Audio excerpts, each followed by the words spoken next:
Hey everyone, welcome back to the channel and welcome back to Ask a Trans Woman. Ask a Trans Woman is the weekly series where I take your questions about pretty much anything and answer them from my perspective as a trans woman.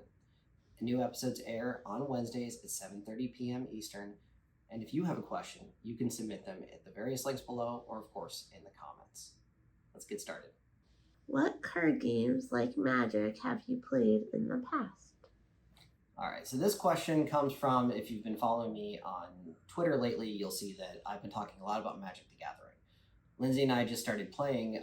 We've been wanting to play for a while. We've been picking up a bunch of cards, and actually I think the original incarnation of this channel had a whole bunch of videos about Magic because the D&D set had just come out. We had done a whole bunch of content on it, and then never got around to actually learning how to play. We finally started doing that, and that was brought on in part because Lindsay and I both have COVID right now, and we're kind of stuck. So we had gotten some Magic supplies, and we've been playing, and it's been keeping us busy while we're stuck here in quarantine. So, I'd actually played Magic originally in college, and then I got back into it when I was working in doing agency work back in the early 2010s. So that was kind of my main forays into card games. But in the meantime, I've also played a bit of Pokemon. I largely got into Pokemon because of my kids, specifically my daughter Scarlett. She was really into the concept of Pokemon, but she didn't know how to read yet, and she needed help learning math. So my hope was we could start to teach her how to read, and she could learn like the basic math skills playing the game. It was a little bit too early for that, but now she's like a crazy advanced reader, and she's pretty good at math too. So she's been asking to start playing again, so we're going to be getting her into that. We also tested out, I believe, the Yokai Watch card game that they tried to do. It didn't last very long though. And I feel like there was another game that I played very briefly that I don't even remember. That's how little it stuck around. But I love the concept of collectible card games. They can be so overwhelmingly expensive when you're first getting in. It's very hard to get with the hobby and then stick with it because it's a very expensive hobby. There's a reason it's called cardboard crack. So I would like to keep going with it, especially with Disney's Lorcana coming out eventually as well. I'm really excited about seeing where that goes, though I do have some concerns because Lorcana being a Disney product, it's being made by Ravensburger, who also make the Villainous card game, where it's a card based game, but it's not a collectible card game. So I know the art quality is going to be good. I know the product quality is going to be good, but I'm worried Disney collectors are actually going to destroy that game before it ever really gets off the ground, because a whole bunch of people will not be able to buy the cards that they want and need to play the game because the collector market's going to ruin it. So that does worry me, but those are the Magic's always been kind of my primary game with a secondary look at Pokemon. Question number 2. Are you getting electrolysis or laser? All right, excellent question. Currently, and I've talked about this a little bit on my vlogs, I'm only doing laser hair removal. And actually this question, when it came in the other night, we actually thought about it some more. We're actually going to do an entire episode just on laser hair removal because I've had a variety of experiences with it, and I want to make sure that we talk about it. I have shown in the past that I've been getting laser in my vlogs as well, so you can check out a little bit of my experiences in the vlogs. But in general, I'm only doing laser. My hope is that I will not need electrolysis. I'm supposed to be the perfect candidate for laser in that I have naturally dark hair and pretty light skin, so it makes it perfect for the combination of laser. In the tweets that came out of this initial conversation the other night, I did notice people's experiences with laser are very mixed.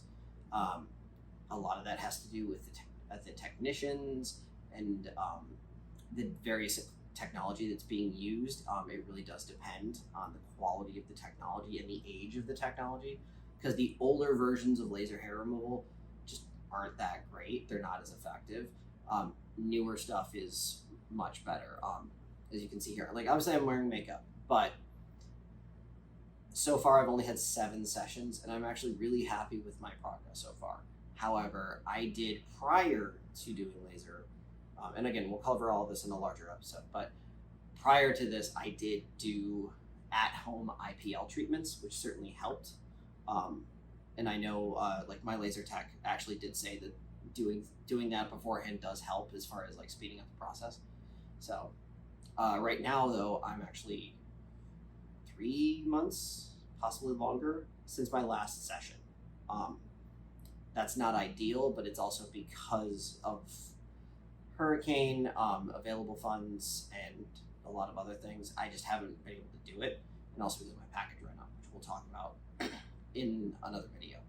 But overall, your mileage is going to vary, so just keep that in mind. All right, this is a lengthy one. Okay. A little bit of a story, I think, involved. It says, "Hi, Alexis. Could you tell a little about your relationship with your partner? I know you have kids, which is often the case with trans women, but do you see each other as lesbians or rather as good friends? I'd like to get to know trans couples better." Okay. So that is a multi-part question. Yes, we have kids. Obviously, the kids happened before transition. We've talked about that before in past videos, and we're actually working on a short little special involving the kids where they shared their experiences as well.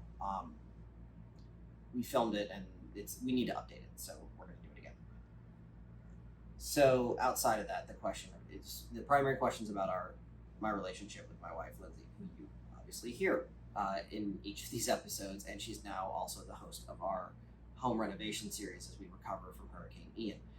So it's kind of a weird way, like, we consider ourselves lesbians. That's just it. Lindsay doesn't like the label necessarily, but together, we are in a lesbian relationship. So that's kind of the short answer. So the longer answer is that obviously my wife is my best friend. She's the person I spend the vast majority of my time with, and I don't know how much more to say about it other than just, I love spending time with her. That doesn't mean that we don't also have other friends and all of that. So we never viewed ourselves as, we didn't just suddenly become roommates because I'm trans and we're not, we weren't doing the whole, stay together for the kids thing. I've done that. It's hell. It does not work out.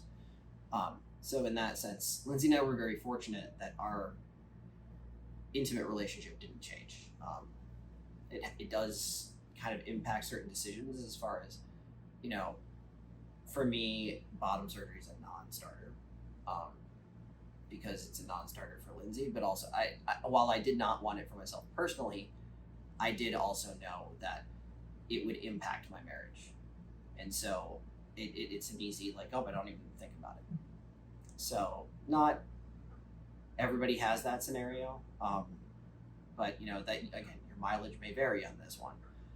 So just keep that in mind when you start to have those conversations with your partner about possibly coming out and kind of gauging where they're at. Understand you need to know what their hard no's are before you consider that, because I feel like that's kind of where this is going. But yeah, it's, our relationship has grown exponentially as a result of my transition. We've become so much more intimately connected, and not in necessarily a sexual way, but just at a deep emotional level, because I was locking so much of myself away because I was hiding, and to let my full self out to the world and be able to show everyone who I am allowed Lindsay to see me from a new perspective, and she's seeing the whole me as a result. And I mean, she'll probably tell you that's a lot better than what it was. At what point do estrogen injections stop and you're finally satisfied with where you are as a girl? Or are you beholden to the pharma industry in perpetuity? All right. So when this question came in, and actually came in right before we were getting ready to film, that's why I'm including it. Frankly, it feels like a troll, but I'm going to answer it honestly because it is a valid question to a certain extent. But two things. One, injections are not the only way that people take estrogen. Estrogen is offered in a variety of different ways. Injections is one of them. There are also creams, patches, and pills. In most cases, trans women start with pills, unless they heavily advocate for injections right away. Most likely, you're going to start with pills, possibly patches. Personally, I've only ever been on pills, and I've been on HRT now for almost 20 months. So we're approaching 2 years. So in that sense, like, to a certain extent, yes. That, are you beholden to the pharma industry or big pharma, as it were? Technically, yes, because my body does not naturally produce estrogen at the quantities I need it to be. So in that sense, yes, I will always be on hormone replacement therapy. However, the question is really hinting at this idea of like, oh, big pharma controls the transitions of it. That's just not true. There is not a lot of money in transitioning. My pills are incredibly inexpensive. I think I pay $10 every refill, and that's for a 90-day supply. So the big pharma isn't exactly making a lot of money off of me, as it were. So this notion that like, oh, these billionaire pharmaceutical industries are pushing this trans agenda, I'm sorry, that's absolute bullshit. It's just not true. If you really want to complain about big pharma, the things that you should be looking at are things like the cost of insulin.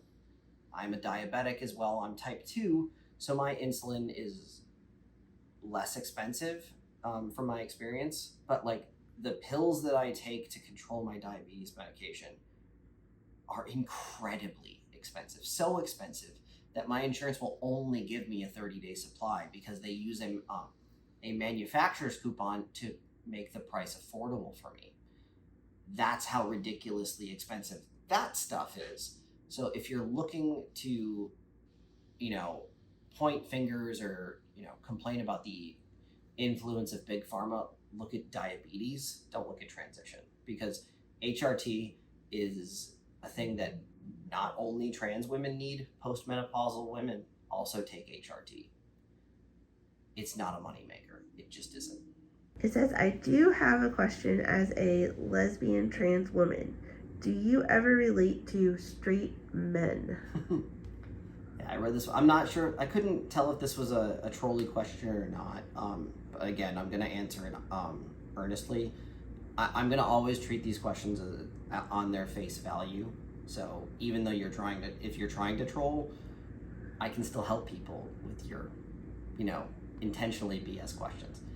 Anyway, no, I don't relate to straight men because the lesbian experience, even as a trans woman, is incredibly different compared to a straight man. I would know. I've experienced both. The reality is, while yes, I do look at women from a lesbian perspective, I also have to be aware that like I'm presenting myself to them as a woman. So I have to add in the additional caveat of like, I can't assume that the woman is gay or at least bi or pan or how whatever flavor of they may also be interested in me. That's just not an easy assumption to make. So if anything, I far more closely identify with other lesbian women who go through this, or bisexual women, or non-binary people, anyone who isn't a straight man. But on top of that, I have to deal with just, frankly, the transphobia that exists within the world of some straight women, or even some lesbian women, see me as a man, whether they should or not. That is their reality and their perspective. And so as a result, I'm not looked at as a viable option because they don't like men and they see me as men. That's a whole separate topic that we don't have time for today. But that's kind of at the core of it. And trans women that are lesbians just having a whole variety of other minefields to deal with in addition to all of that. So no, I don't really relate to straight men in any sense, except for the fact that we both like pretty girls. Okay, that's it. No bonus time? No, I'm too sick to come up with anything All right. remotely interesting. No bonus questions for this week, as again, both Lindsay and I are suffering from COVID. Lindsay way more so than me. I seem to have gone through the worst of it before she started. So thanks so very much for watching. Of course, don't forget to leave your comments in the description, or leave your comments below for next week's episode. We, of course, will take questions from there. And we have a link in the description for NGL, which is where we pulled actually all of the questions this week came from NGL. So thank you for those. Of course, don't forget to like and subscribe, especially turn on those notifications so you don't miss an episode, which again, those air every Wednesday at 7:30 p.m. Eastern. So make sure you check them out on this channel. Thanks again. See you on the next one. Of course, as always, have courage and be kind, especially to yourself.